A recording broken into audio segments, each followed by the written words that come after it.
Muy buenos días, vamos a ver el tema de errores innatos del metabolismo, ¿no? Como parte de las sesiones teóricas del curso de genética y embriología. Bien, la parte de errores innatos del metabolismo es algo muy apasionante. Vamos a ver, ustedes ya han tenido estas diapositivas, este material, así es que conforme hayan complementado con la lectura de su revisión bibliográfica, seguramente podemos entender mejor, ¿ya?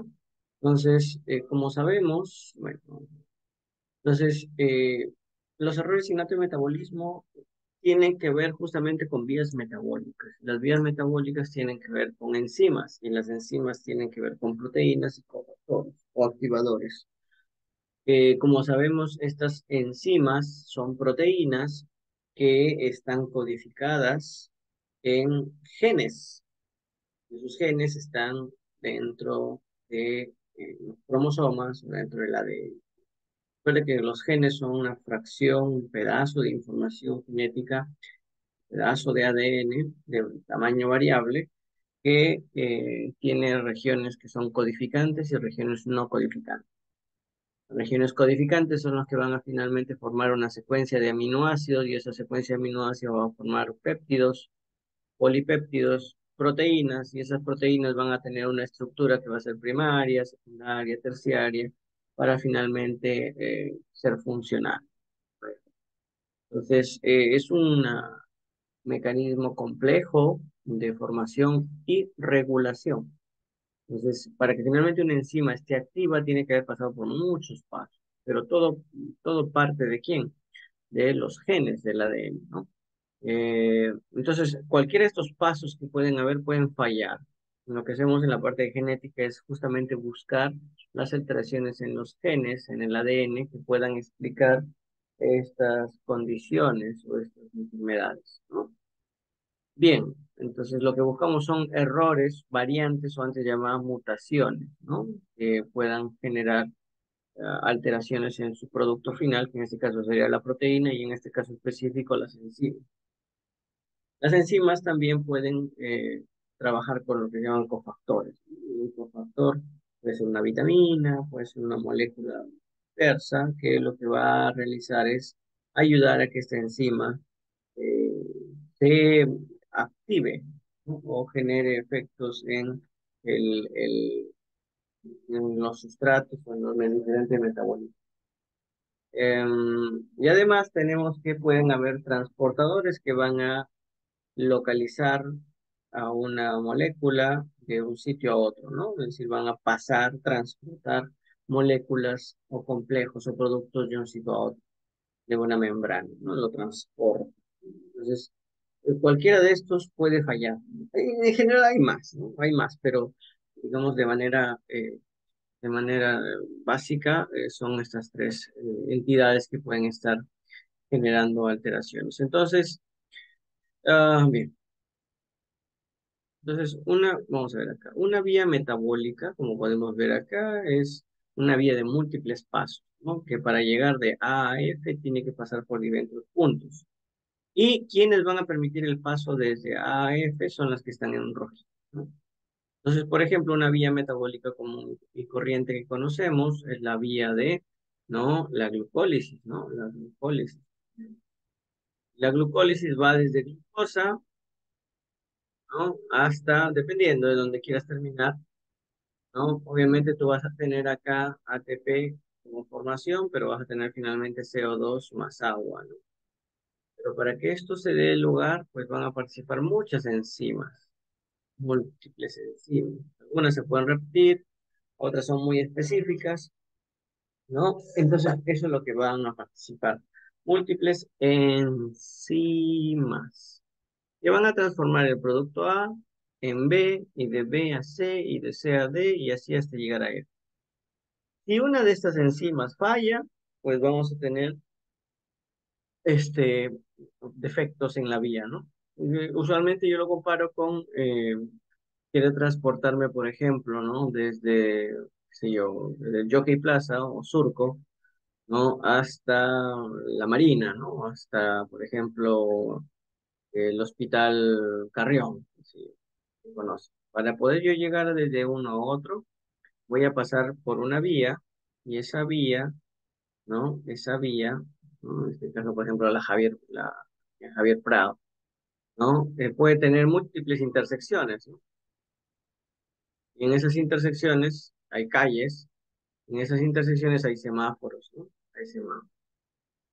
Entonces, para yo poder pasar, pues los semáforos tienen que ayudarme a pasar de un lado a otro, ¿no? A un momento tiene que estar en rojo, de ahí en verde, y por un tiempo voy a estar detenido en el camino y después voy a tener que avanzar. ¿Ok? Entonces, me va a permitir pasar de un lado a otro. Pero, ¿qué pasaría si es que, por ejemplo, hay una obstrucción acá? ¿Qué sé yo? Hay un choque. Entonces, la vía principal se va a cortar, ya no va a seguir adelante. Y mientras más prematuro sea la obstrucción, mientras más cerca del punto de origen, pues obviamente voy a tener que de muchos de los metabolitos o muchas de las calles, en este caso, que necesitan seguir transitando, pues no van a tener este producto, no van a tener este bono. Entonces, ¿qué va a pasar? ¿Qué es lo que va a suceder entonces? Voy a tener una acumulación de carros por acá, o de sustratos, una acumulación de sustratos, muchos sustratos, y voy a tener una depresión de productos, disminución de los productos, ¿no? En la vía metabólica. ¿Y qué va a pasar entonces? Obviamente no te puedes quedar acá por siempre, y los carros, los sustratos van a tratar de buscar vías alternas, van a tratar de buscar vías alternas, ¿no? Múltiples vías alternas para tratar de salir de esta obstrucción. Y estas vías alternas, ¿no? Pueden generar otros procesos, otras obstrucciones, pueden generar otros problemas en otras calles, en otras vías, ¿no? Y a veces pueden chocarse, ¿no? Los carros pueden chocarse, pueden haber accidentes. Es decir, esos metabolitos, esas maneras de buscar otras vías, pueden llegar a ser tóxicos. Entonces, vamos a tener los tres mecanismos por los cuales va a generar daño o síntomas un error innato de metabolismo. Uno, por acumulación de sustratos.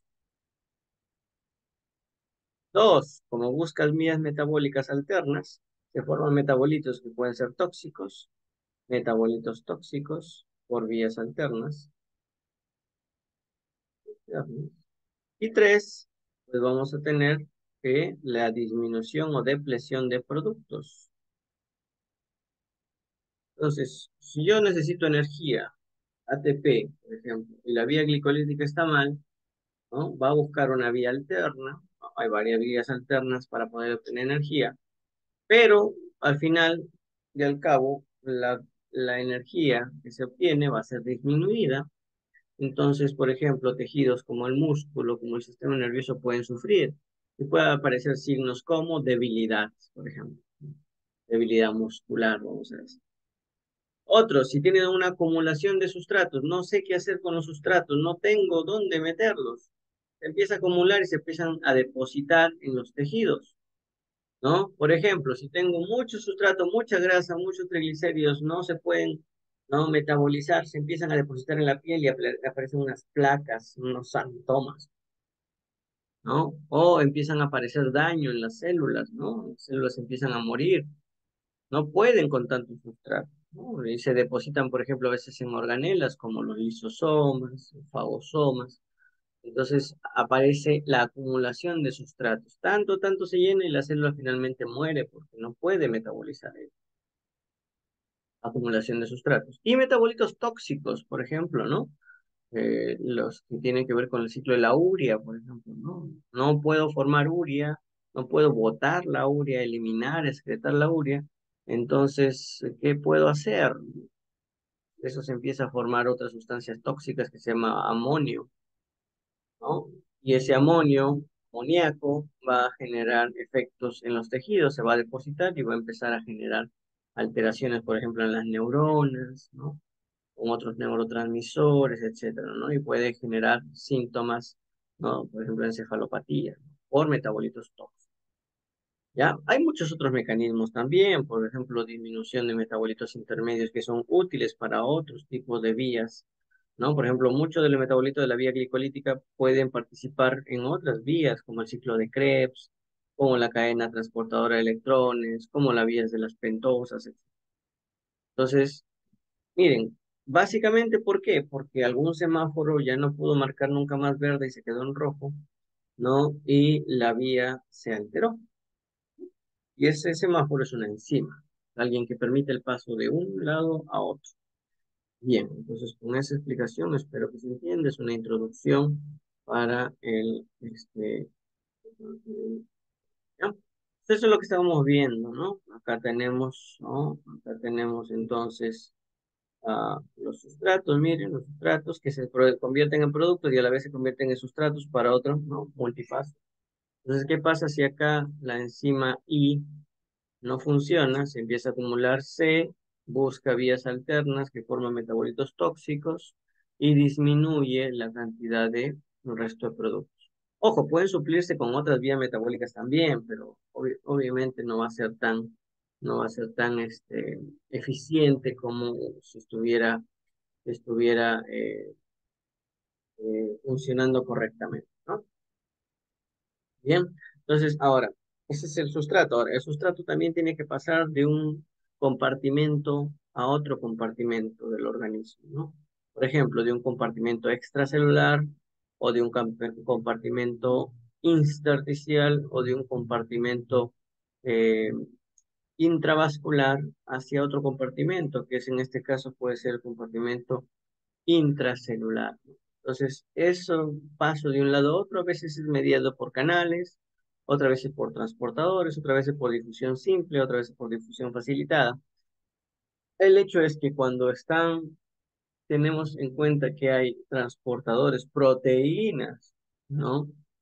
Que participan en ello y están con alguna alteración, una variante o mutación que no permite que funcione de manera adecuada, puede estar la vía completamente bien, pero las puertas de entrada y salida a esa vía, ¿no? O a partes o procesos de esa vía, porque a veces una parte de la vía se da en la mitocondria, otra parte en el citoplasma, ¿no? Entonces, si esos transportadores están mal y tienen que ver con la vía metabólica, pues vamos a tener también un error innato en el metabolismo. No por un déficit, una alteración, una deficiencia de la enzima o de las enzimas o sus cofactores, sino por alteraciones en los transportadores, ¿no? Entonces, miren lo que podemos ver acá, ¿no? Los transportadores, entonces el sustrato va a pasar de un compartimento a otro a través de la membrana. Yo puedo tener variantes genéticas en el transportador, que es una proteína, y pues voy a tener una acumulación de sustratos por acá y acá no. O si pasa de manera normal, pues puedo tener que estos sustratos mismo puede ir a otras vías metabólicas, ¿no? O participar en la vía que yo estoy viendo, ¿no? Y en esta vía metabólica, entonces yo voy a tener la enzima y o con sus cofactores, ¿no? O cofactor. Como le dije, puede ser una vitamina, puede ser alguna otra molécula. Entonces, puedo tener variantes genéticas en las enzimas o en los cofactores o en la manera en cómo estos cofactores llegan a esta enzima, o sea, diferentes maneras. Se vuelve cada vez más complejo, ¿no? Y obviamente esto va a generar que se acumulen los sustratos y disminuyan los productos y los sustratos buscan otras vías metabólicas, ¿no? La gran mayoría de las alteraciones, errores innatos en metabolismo son del tipo herencia recesiva autosómica. ¿Qué quiere decir recesivo autosómico, estimados estudiantes? Que si es recesivo necesito doble daño en los dos alelos, en los dos genes, que vienen de papá y de mamá. Y usualmente se hereda de padres portadores, usualmente. Y autosómico, ¿por qué? Porque están los cromosomas autosómicos del 1 al 22, no tiene que ver con los cromosomas sexuales X e Y. Entonces, si es autosómico, puede también, en teoría, con la misma frecuencia, con la misma prevalencia, te debería dar a varones o a mujeres, ¿no? Recuerden que el riesgo de recurrencia con las enfermedades recesivas es, haciendo dudabilidad de Punnett, 25% de que ambos alelos estén en modo recesivo, es decir, estén con la eh, variante genética que da estas enfermedades recesivas, ¿no? Y que cada variante lo debe haber heredado de uno de sus padres. Entonces, eso es la gran mayoría de los casos. Hay otros también que están ligados al cromosoma X, de manera recesiva también usualmente, ¿no? Y eh, eso es la gran mayoría, ¿no? Y como está ligado al cromosoma X, también hay que sacar ese tema de riesgo de recurrencia, que dependerá si es varón o mujer, ¿no? La descendencia. y dependerá de quién tiene la variante en el cromosoma X afectada, el papá o la mamá, ¿no? Recuerden que los varones, para tener hijos varones, damos nuestro cromosoma Y o Y, ¿no? Y por lo tanto, si tenemos una alteración genética en el cromosoma X, no lo vamos a pasar a nuestros hijos varones, pero sí a nuestras hijas mujeres, ¿no? También hay algunos que son dominantes, ¿no?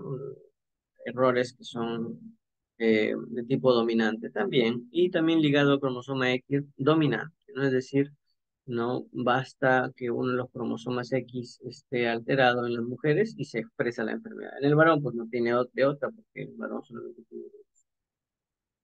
Y también hay un buen porcentaje que son de tipo mitocondrial, ¿no? Y por lo tanto, si es de patrón mitocondrial, sabemos que los hijos heredamos la mitocondria de nuestras madres, ¿no? Y por lo tanto, una mujer afectada heredaría a todos sus hijos las variantes genéticas, pero en proporciones diferentes. ¿Por qué? Porque no todos heredamos el mismo porcentaje de mitocondrias afectadas y no se da en todos los tejidos de la misma manera, ¿no? Dependerá de qué porción de la torta de mitocondrias afectadas te toque, ¿no? Eso se llama heteroplasma, ¿no? Bien, entonces es de tipo mitocondrial. Y obviamente si un varón está enfermo por una enfermedad de tipo mitocondrial, pues no va a transmitir estas variantes o estas alteraciones a ninguno de sus hijos, ¿no? Ahí con él muere el. Bien, eso es de manera introductoria, ¿no? La edad de aparición también, hay enfermedades, si bien es cierto que la gran mayoría va desde la etapa infantil, ¿no? O se va expresando desde la etapa infantil, pues hay algunos otros que pueden aparecer en la etapa de la adultez, ¿no? Un ratito.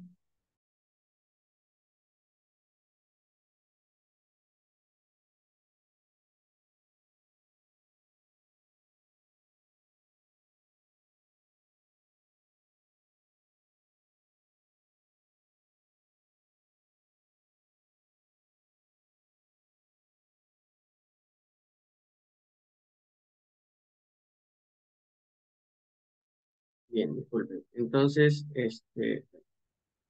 la edad de aparición, como decía, pues va a variar también, ¿no? Y pues la incidencia teórica es de 1 en 500. Si juntas todos los errores innatos del metabolismo, es de 1 en 500 o 1 en 800, es decir, una de 500 personas recién nacidas vivas o de 800 podrían tener esto, ¿no?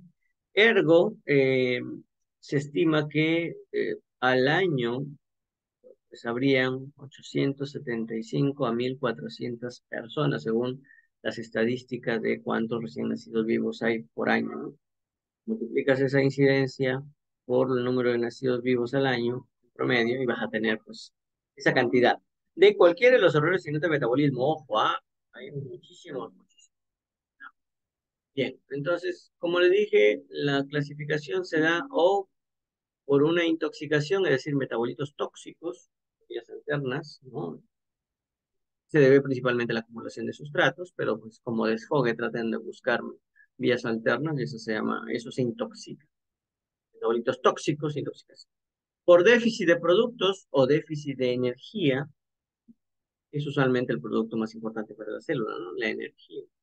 Y por depósito, es decir, por acumulación de sustratos, ¿no? Es decir, los sustratos, ¿no? Se empiezan a acumular y se depositan en algunas organelas en una parte de la célula y por lo tanto el tejido, y por lo tanto algunos tejidos en mayor preponderancia que otros, ¿no? Entonces, por intoxicación, ¿no? Va a haber una acumulación de sustratos tóxicos o metabolitos tóxicos. Ejemplo de ellos, pues, son las alteraciones, ¿no? En el ciclo de los aminoácidos, ¿no? Los aminoácidos a veces no se pueden metabolizar y buscan vías alternas y esas vías alternas son tóxicas, ¿no? Y van a generar efectos a diferentes niveles, sobre todo en el hígado, riñones y en el cerebro. Acidurias orgánicas, ¿no? Como son acidurias, ¿no? Son ácidos o ácidos orgánicos, ¿no? Es decir, van a llevar a un estado de acidosis, pero no necesariamente por un tema de alteración de hidrogeniones, como los ácidos más importantes del cuerpo, sino otro tipo de ácidos, ácidos débiles, ácidos fuertes que van a llevar a justamente acidosis y esto puede llevar a pues, problemas diferentes en todo el sistema, en toda la economía, ¿no? Metabolismo de los carbohidratos también, ¿no? Van a tener metabolitos tóxicos, por ejemplo, ¿no? La galactosemia que hemos estado viendo, ¿no? La galactosemia que va a dar el galactitol, el galactonato, y eso va a llevar, ¿no? A generar los eventos, signos y síntomas de diferentes tejidos, ¿no? Y los efectos del ciclo de la urea, la cabeza del amonio que va a estar generando este, ¿no? Estos problemas diversos, ¿no? ¿Qué más? Deficiencia de energía, ¿no? Bien, acá tenemos que es básicamente la deficiencia del producto más importante de la célula, la energía. Y es decir, esto tiene que ver con ATP y otras moléculas energéticas. Y aquí tenemos, pues, obviamente, los defectos en los ciclos que me permiten obtener energía. Por ejemplo, los carbohidratos, ¿no? Los trastornos mitocondriales, los ácidos grasos, ¿no? No tengo energía suficiente. Y los acúmulos de depósitos o datos, en este caso, pues vamos a tener que se acumulen en cierta parte de la célula, en las organelas, y esto va a llevar a la acumulación de esos sustratos en estas organelas, y esas organelas no van a poder, no van a rendir, y se empiezan a depositar y a depositar en la célula, hasta que finalmente la célula puede morir, o busca la apoptosis, ¿no? Y esto es, por ejemplo, las enfermedades lisosomal, y las enfermedades peroxisomales, ¿no? Los peroxisomas, que son los principales agentes de detoxificación y de metabolismo, como si fuera el estómago de la célula. Bueno, las manifestaciones clínicas van a ser muy variadas. Se dice que hasta el 20 o 30% de los famosos sepsis neonatales, o sepsis en general, sobre todo en la parte infantil o neonatal, eh, diagnosticados de esa manera al inicio, en realidad se debe a errores innatos de metabolismo. Es que la sintomatología es tan dispersa y tan inespecífica que puede pasar por una infección, que es obviamente lo más frecuente y eso es lo que primero tenemos que ver, ¿no? Eso es lo que primero tenemos que ver en un paciente porque es tratable, ¿no? Entonces, ¿cuáles son los signos y síntomas, por ejemplo? La hepatomegalia, o sea, las visceromegalias, ¿no? Eh, Por ejemplo, esto se da en las enfermedades de depósito lisosomal, ¿no? Entonces, aquí vamos a ver que poco a poco estos órganos van a ir creciendo de manera desmesurada porque justamente las células empiezan a hipertrofiarse y empiezan a generar también fenómenos inflamatorios y de hipertrofia en general, ¿no? Entonces, vamos a ver que estas enfermedades de depósito lisosomal tienen estos signos o síntomas, ¿no? Neuroregresión, fatigas toscas, contracturas, neuropatías, etcétera, etcétera. Entonces, ¿qué otros? Las aminoacidopatías, ¿no?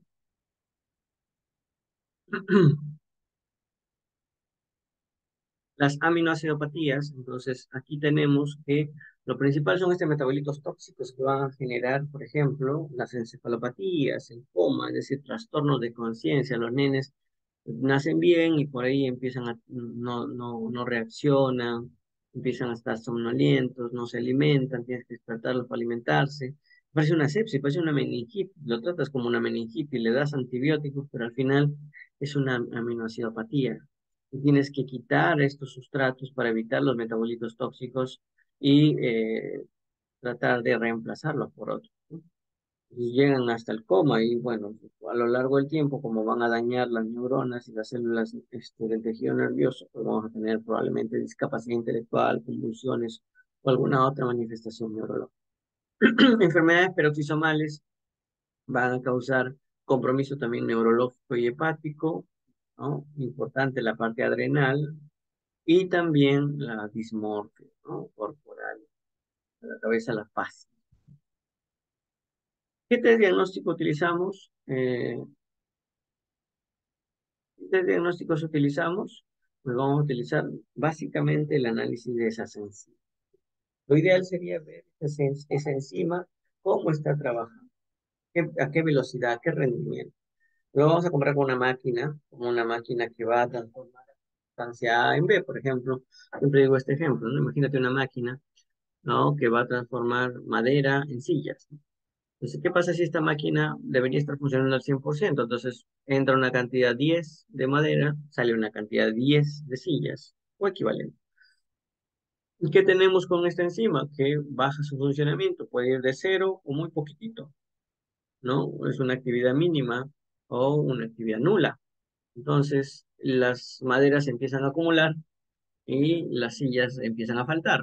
Entonces, esto que estoy viendo, el rendimiento, la eficacia, la eficiencia de esta máquina, de esta enzima. Entonces, ¿qué tengo que ver? El análisis enzimático. ¿Y qué se hace? Justamente se ve mediante diferentes técnicas cómo está funcionando. Está transformando todo lo A en B, como debería ser, a una velocidad adecuada, a una concentración adecuada, a una temperatura adecuada. Eso se llama análisis enzimático. Lo otro es cuantificar, ¿no? Si la enzima está funcionando bien, pues de todos los sustratos que entraron debería tener, ¿no? Esta cantidad de productos y metabolitos intermedios que pueda yo rastrear. Y dependerá si son muy específicos o no, me podrán ayudar en el diagnóstico de las enfermedades. Y lo que sí es mandatorio y final y diagnóstico, y al final es el método, ¿no? Más importante es el examen genético, en el cual voy a ver ese gen o conjunto de genes ligados a esa enfermedad, o esas enfermedades o esas manifestaciones clínicas, y poder ver si ese gen está bien en su estructura o no, ¿no? Eso sería lo ideal. Y eso se hace mediante exámenes de secuenciación, secuenciamiento y exámenes de ver fragmentos como las CNVs mediante MLPA, microarray, ¿no? Etcétera. Entonces, hay diferentes tipos también de exámenes que me van a ayudar a ver, por ejemplo, si estoy pensando en una aminoacidopatía, ver esos aminoácidos, si están de manera correcta, en la concentración correcta, o están disminuidos, o están aumentados, y eso se hace mediante diferentes técnicas. A la cabeza son las espectrometrías de masas, ¿no? En tándem o diferentes variables, eso no viene al caso, pero son, lo que van a ver es rastrear las estigmas, los fragmentos o los rastros de estos aminoácidos, de estas proteínas, de estas moléculas, y vamos a ver cómo están en una muestra, ¿no? Entonces, es muy importante porque es un estudio masivo, me permite ver muchos metabolitos, muchas moléculas en un solo examen y no ir dosando uno por uno, ¿no? La importancia de esto, ¿no? Y lo va a interpretar en curvas muy interesantes en las cuales podemos ver, ¿no? Si está fuera o dentro del rango. Y dependiendo de la cantidad o la firma, ¿no? O la huella de estos aminoácidos o metabolitos, yo voy a poder ver si esto se trata de, si es que tiene un patrón específico y ver si se trata de tal o cual enfermedad, ¿no? O conjunto de enfermedades. Trackable ID es una página que nos permite ver diferentes trastornos metabólicos que están ligados a discapacidad intelectual, ¿no? Hay diferentes, en realidad hay muchos herramientas de diagnóstico o de colaboración o de sugerencias, ¿no? Para ver qué tipo de exámenes ustedes pueden ver ello, ¿no? Ahí se puede ver, ¿no? Diferentes signos y síntomas, las enfermedades, cómo llegar al diagnóstico y al tratamiento, ¿no? El tamizaje neonatal es un método de screening. Screening significa de búsqueda. Y al ser búsqueda, lo que va a haber es un método más, muy sensible, un poco específico. Y si es sensible, entonces yo puedo meter al bolsón a la mayor cantidad de pacientes o personas en riesgo o quienes yo podría tener una sospecha, pero eso no significa confirmarlo, ¿no? Entonces los tamizajes neonatales a veces son vendidos como una panacea, como que lo hacen todo, no, ¿no? Y están bastante caros también, ¿no? Al respecto. Mi opinión es que, bueno, debería utilizarse en su justa medida, ¿no? Pero a veces pedimos tamizaje neonatal. He visto pacientes o familias que vienen con tamizajes neonatales ampliados, ¿no? Pero le digo, ¿ya qué edad tiene? Pues 5 años. Pues, tío, señora, tiene 5 años, ya no es un tamizaje neonatal. Sí, pero me dijeron que era ampliado, entonces pues, el tema ampliado muchas veces es porque se amplía el número de enfermedades, no de tiempo o rango de edad, ¿no? Tamizaje neonatal se debe hacer en la parte neonatal, o sea, dentro de los 30 de los 28 días del recién nacido, porque para eso está validado, para eso tenemos las curvas, los comportamientos, a ver cuánto está. Y hay un tamizaje básico que se hace en Perú, por ejemplo, es para 5 enfermedades: fibrosis quística, fenilcetonuria, galactosemia, ah, hiperplasia suprarrenal congénita y fibrosis quística, fenilcetonuria, fibrosis quística, hipotiroidismo congénito, ¿no? Hipotiroidismo congénito. Entonces, vamos a ver, eso también es el básico, ¿no? Pero existe el ampliado en donde puedes tener pues hasta cientos de enfermedades que se pueden tamizar. Sin embargo, estos tamizajes requieren de una confirmación. No es como decir a usted, oye, me parece que eres diabético. Sí, ¿cómo, por qué? Porque, no sé, te tomé una glucosa y está en 200. Ok, pero puede ser que yo haya comido hace ratito, puede ser que haya fallado el laboratorio, puede ser que haya tenido un momento de estrés, puede ser que un montón de variables que pueden ser, ¿no? Entonces yo por un solo valor no puedo decir que eres diabético. Entonces en medicina tienes que confirmarlo y para eso utilizas métodos más específicos, ¿no? Entonces una cosa es sensibilidad, que es mirar todo o lo más posible, y otra cosa es especificidad, que es lo más preciso, específico. Y para ello, pues tendría que utilizar, por ejemplo, en el caso de la diabetes, un dosaje de glucosa en ayunas, controlando ciertas variables, o hemoglobina glicosilada, que son métodos más específicos, ¿ya? Entonces, de esta misma manera, los tamizajes son métodos de screening, ¿sí? Y por lo tanto son amplios en cuanto a la cantidad de personas que pueden ingresar con sospecha, pero no son específicos, ¿ya? Por eso es que tienen que ser, tenemos que cerciorarnos con otros exámenes. Bien, entonces, ¿qué se hace? Bueno, hay diferentes. En el mundo es un boom, ¿no? Porque pues, decimos, mientras más cantidad de enfermedades entren, pues bien. El tema es que lo ideal sería tener el tratamiento para todo tipo de enfermedades. Ojo, no hay curas, no hay curas para las enfermedades en general. Nosotros lo que hacemos son tratamientos, ¿no? La diabetes tiene tratamiento, ¿no? La hipertensión tiene tratamiento, no tiene cura. Una enfermedad tiene cura en realidad. Salvo que en el futuro seguramente las enfermedades genéticas podamos tener cura. Pero bueno, entonces hay diferentes recomendaciones. Lo ideal es, uno, tiene que ser una enfermedad que genere una discapacidad, ¿no? O que ponga en riesgo a la persona de sufrir una discapacidad si es que no se trata. Dos, que tenga tratamiento. Ojo, tenga tratamiento. Y tres, que esté dentro de la frecuencia poblacional, más o menos sea, ¿no? Frecuente. Obviamente son enfermedades raras o poco prevalentes, pero igual. Por ejemplo, ¿el hipotiroidismo congénito es frecuente en nuestro país? Sí. ¿La fibrosis quística es frecuente? Sí. Pero no voy a hacer el tamizaje neonatal para enfermedades que se ven en poblaciones que no son las peruanas, no son las latinoamericanas. Obviamente no hay muchos estudios, ¿no? Respecto, se está haciendo bastante investigación en ello a lo largo del tiempo, pero deberíamos tener un perfil poblacional de las enfermedades, ¿no? Pero bueno, esos son los criterios. Entonces hay diferentes tipos de tamizaje de neonatales, estructuras, combinaciones de enfermedades y demás. Cada país lo adecuará a su realidad, ¿no? Entonces, ejemplos de errores innatos en metabolismo: PKU, fenilcetonuria, ¿no? Que tiene que, eso vamos a ver en los seminarios. PKU es una vía metabólica que tiene que ver con la degradación de aminoácidos. Es una aminoacidopatía, por lo tanto. Entonces, aquí hay una enzima importante que se llama fenilalanina hidroxilasa, ¿no? Que causa el 98% de las causas de PKU, pero también puede alterarse su cofactor, es decir, factor que es la tetrohidrobiopterina, que va a activar a la fenilalanina o ayuda en el mecanismo de activación de la fenilalanina hidroxilasa, ¿no? Y pues obviamente también puede fallar. Tiene herencia recesiva y lo que va a generar es que como no puedo degradar la fenilalanina, que es este aminoácido, se empieza a acumular, se empieza a acumular. Y esta acumulación de fenilalanina y la disminución de sus productos, que vamos a ver allí que tiene que ver acá con la tirosina, ¿no? Miren ustedes, acá está la fenilalanina, falla esta enzima y no puedo formar tirosina. Y de la tirosina me ayuda a formar otras enzimas, como por ejemplo, ojo, no es tiroxina, es una hormona tiroidea, es tirosina. ¿Ya?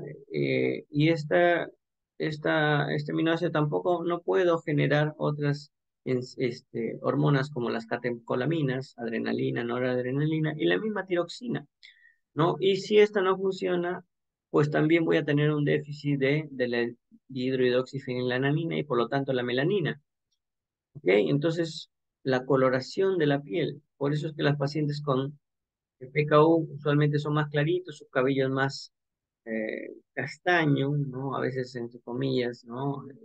Gringo, ¿no? Y vamos a tener que tienen deficiencia de hormonas tiroideas también, deficiencia de catecolaminas, que son, digamos, las funciones que devienen de estos otros compuestos que deberían formarse de manera usual. Y esto se da por la deficiencia de esta enzima, ¿ya? Entonces, ahora, esta enzima, como sabemos, tiene su cofactor, el BH4, la tetrahidrobiopterina, que va a ayudar a la activación de esta enzima. Entonces, si yo tengo una mutación en cualquiera de las enzimas que tienen que ver con la formación de este cofactor, o con el mismo cofactor en sí, pues voy a tener que la fenilalanina hidroxilasa tampoco va a funcionar de la misma forma. Entonces, ¿qué va a pasar? Se empieza a acumular fenilalanina, se empieza a acumular ácido fenilpirúvico, y esto es un metabolismo tóxico. Entonces voy a tener signos o síntomas de enfermedad por acumulación de metabolitos tóxicos y por disminución de productos. ¿Ya? Y la alanina va a tratar de buscar otras vías. ¿Ok? Entonces, si no se realiza el diagnóstico, si yo no utilizo, no formo tiroxina, hormonas tiroideas, voy a tener un desarrollo pobre del sistema nervioso, voy a tener finalmente discapacidad intelectual que va a ser de manera irreversible, con ello devienen las convulsiones, ¿no? El ácido fenilpirúvico, la hiperactividad, eczema y hay un olor característico, ¿no? Sí, tratamiento, ¿qué hago entonces? Restringo aquellos alimentos que tienen que ver con la fibra. Es decir, le cambio, se llama restricción nutricional de la fenilalanina y lo tengo que cambiar u otros alimentos que tienen ese aporte, u otras leches que no tienen fenilalanina, ¿no? Y esto tiene que ser exacto, tratar de ver, y hay atenuantes que pueden alterar ello, ¿no? Por ejemplo, infecciones. Yo tengo que en cada condición tratar de ver cómo está ese metabolismo, y si es que van a haber algunas condiciones en las cuales pueden alterarse, ¿no? Eh, y bueno, va a tener que variarse estos dependiendo de las condiciones. El albinismo oculocutáneo, ¿no? Miren, albinismo. El albinismo tiene que ver básicamente con una de las partes de esta vía que ya hemos visto, que tiene que ver con la tirosinasa. Entonces, este está funcionando bien, esto está bien, de fenilalanina paso a tirosina, la tirosina no va a poder pasar a melanina porque la tirosinasa. Ojo, a veces puedo tener tirosina de otro, ¿no? O sea, con el PKU, por ejemplo, no hay albinismo necesariamente, hay sí un tinte un poco más claro de la piel y del cabello. ¿Y por qué? Porque también se produce melanina a través de otras vías metabólicas que van a finalmente pasar por la tirosinasa y se va a producir. En este caso, todas, incluidas las que vienen de la vía metabólica netamente de la fenilalanina o de otras, van a tener un parón porque la tirosinasa no va a funcionar y no voy a poder formar melanina. ¿Ok? Entonces, y esto va a pigmentar los diferentes partes del tejido epitelial, ¿no? Entonces ahí está el albinismo oculocutáneo, ¿no? La galactosemia, esto es un trastorno de múltiples enzimas, múltiples genes, ¿no? Que tienen que ver con la degradación de galactosa, que es un monosacárido que se encuentra en la lactosa, que es un disacárido que se encuentra en la leche. Recuerden que la lactosa es galactosa más glucosa. Si yo estoy tomando leche, soy bebé, eh, me alimento de ello, entonces de galactosa tiene que después pasar hacia glucosa y poder obtener energía. ¿Qué pasa entonces? Miren, de galactosa, una enzima galactoquinasa, se forma la galactosa 1-fosfato, y después de ello va a tener que cambiar de galactosa a glucosa, ¿no? Mediante estas dos enzimas. Y se forma la glucosa 1-fosfato y de glucosa 1-fosfato entra la glicólisis y de la glicólisis puedo obtener energía. Estos genes y por lo tanto estas enzimas van a funcionar mal. Si falla esta galactosa 1-fosfato transferasa, o la GALT, vamos a tener la galactosemia clásica, ¿no? Si falla estas otras, son las raras. Galactoquinasa el 5%, catenina, y este es menos del 5%, es aproximadamente el 95% y este es menos. Entonces, ¿qué voy a tener? Una acumulación de galactosa, una disminución de glucosa. ¿Voy a poder metabolizar la glucosa, la glucosa de ese disacárido? Sí, pero la galactosa no. ¿Y cómo se alimenta un nene usualmente? Por leche. ¿Y la leche que tiene? Lactosa. ¿Y la lactosa que tiene? Galactosa. Entonces, la mitad prácticamente del aporte proteico, perdón, del aporte nutricional, del aporte calórico, del aporte energético, no se va a poder dar porque no puedo degradar la galactosa que viene en la lactosa y que viene en la leche. ¿Qué tengo que hacer? Cambiar. ¿Ya? Entonces, ¿y qué va a pasar con esta galactosa? Se empieza a acumular y va a tener metabolitos tóxicos, ¿no? Entonces va a tener metabolitos tóxicos y va a llevarme a la formación de galactitol o galactonato, ¿no? Galactonato, galactitol, y ese galactitol y galactonato van a generar los signos y síntomas como las cataratas, porque se van a empezar a acumular o depositar en el cristalino, el tejido nervioso, los riñones, y finalmente va a llevarme a discapacidad intelectual, alteraciones hepáticas, ¿ya? ¿Por qué? Porque si bien es cierto, puedo obtener energía del resto del disacárido, voy a tener la baja y empieza a acumularse los productos tóxicos. ¿Ok? Entonces, ¿qué hago? Restringo galactosa y lactosa, obviamente, y le doy otro tipo de leches. Hipercolesterolemia familiar, de igual manera, este sí, mira, tiene una herencia autosómico dominante, ¿no? Autosómico dominante. Hay un montón de tipos de hipercolesterolemia familiar, ¿no? Lo que vamos a tener que el colesterol, ¿no? Que tiene metabolismo muy interesante, va a estar alterado, ¿no? Y se empieza a depositar este colesterol en, obviamente, el endotelio, en el espacio subendotelial, ¿no? Generando placas ateroscleróticas, generando aterosclerosis, pudiendo generar trombos y por lo tanto eventos cardiovasculares, santomas, que son depósitos de grasa en la piel o en las mucosas, y se debe por variantes del receptor de lipoproteínas de baja densidad. Esto tiene que ver con el metabolismo ya de la grasa, ¿no? Entonces, van a haber diferentes variantes que finalmente van a llegar a estas lipoproteínas que ayudan en el transporte de los diferentes compuestos grasos o lipídicos no se puedan llevar de manera adecuada y por lo tanto no se puedan entregar de manera adecuada a los tejidos y por lo tanto se empiecen a acumular, ¿no? Y en vista a ello van a tratar las células, los macrófagos de eliminarlos, pero no se va a poder, se va a oxidar el LDL, se va a oxidar el colesterol y lo que vamos a tener es la acumulación de estos en los macrófagos, no los puedo degradar, se llenan los macrófagos y empiezan a formar placas ateroscleróticas. Estos son los santomas, miren los depósitos de grasa en la piel, ¿no? Estos pueden aparecer en edad, ¿no? Miren la acumulación también alrededor de la córnea y también pueden estar en los párpados, ¿no? Miren en el tendón Aquiles, ¿no? Entonces, ahora, hay otros también con el metabolismo de glucógeno, y estos son las glucogenosis, ¿no? Diferentes tipos de glucogenosis. Y recuerden que el glucógeno se va a depositar principalmente en el hígado, pero también en los músculos, ¿no? Y esto glucógeno es la manera principal de cómo se almacena la glucosa en el cuerpo.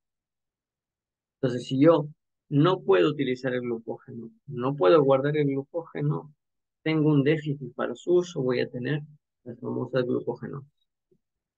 Entonces, dependiendo de cuál, a veces proteínas o genes están alterados, yo puedo tener mayor predilección o propensión a fallas en el metabolismo del glucógeno hepático o muscular o ambos, simplemente, ¿ya? Y eso tiene que ver con la intervención también de la insulina y el glucagón, ¿no?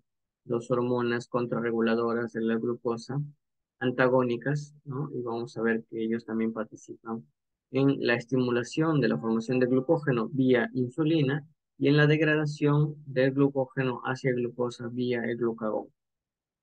Y acá los tenemos, ¿no? Hay diferentes enzimas que van a participar en ello. Por ejemplo, el glucógeno, para que se pueda transformar en glucosa 1-fosfato y entrar al ciclo de la glucólisis, no va a tener que pasar por todos estos eh, enzimas, ¿no?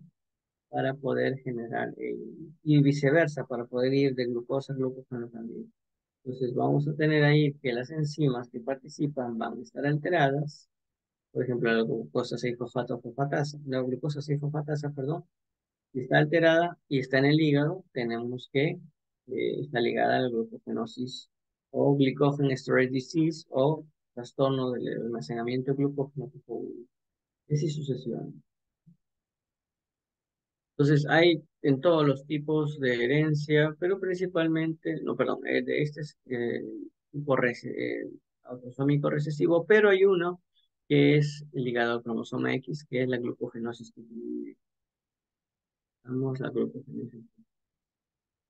Eh, y vamos a tener justamente que si yo no puedo utilizar la glucosa que está almacenada como glucógeno, empieza a acumular. Uno de los signos que vamos a tener si no puede utilizar esa célula, esa glucosa almacenada como glucógeno, por lo tanto, va a tener debilidad muscular, cansancio. Puede iniciar rápido una actividad y se cansa ese músculo, ¿no?